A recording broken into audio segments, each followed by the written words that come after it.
Netreba tú družinu extra motivovať na tých 7 kolejek. Vieme, o čo nám ide.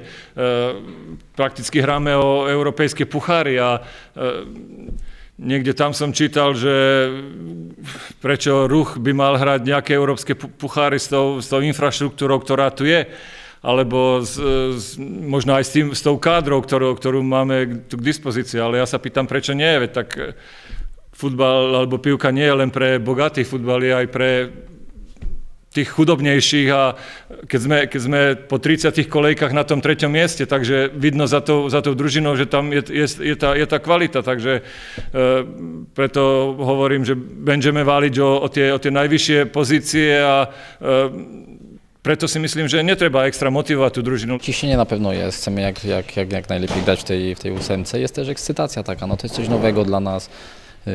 Pierwszy raz ja gram tyle lat w piłkę i pierwszy raz coś takiego widzę, także to też jest jakaś nowość, jakaś ekscytacja.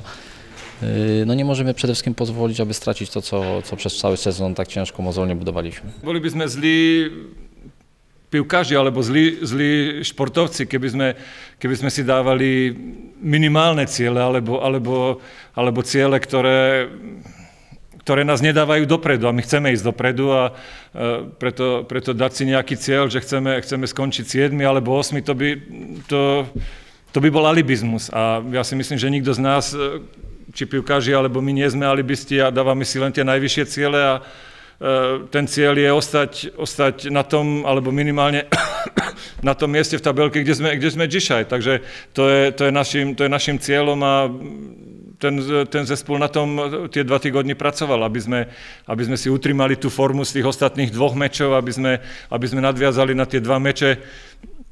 Uvidíme, jak tá přerva, čo spraví na ten zespol, lebo tam sme boli dobre rozbegnutí, tie 2 meče sme hrali na vysokom tempe a dali sme branky, takže škoda tej přervy, ale taká je regula v Polsku a my sa przygotowujemy teraz na mecz Lechiova. Zmieniła się przede wszystkim bardzo, odkąd tam już nie gram, doszło dużo obcokrajowców i muszę powiedzieć, że wartościowych. Jest Braniec, jest Sadajew. Patryk Tuszyński ma czy Grzelczak bardzo dobrą formę, także to są zawodnicy, to są indywidualności i na pewno będziemy musieli Lechię potraktować jako mocny zespół, który też ma indywidualności. To bereme tak meč od meču a ja stále hovorím, že ten perší meč alebo ten nastupný meč je ten najvážnejší a teraz príde Lechia, takže celý ten fokus je na Lechiu. Takže preto každé víťazstvo nám dáva šancu utримať sa tam na tej pozycji, kde sme a to je naszym cieľom. Dalej wspólnie musimy iść tą drogą, to co robiliśmy przez cały tutaj sezon, że u siebie byliśmy naprawdę mocni, kibice nas wspierali i dalej musimy ze zdwojoną siłą iść tą drogą.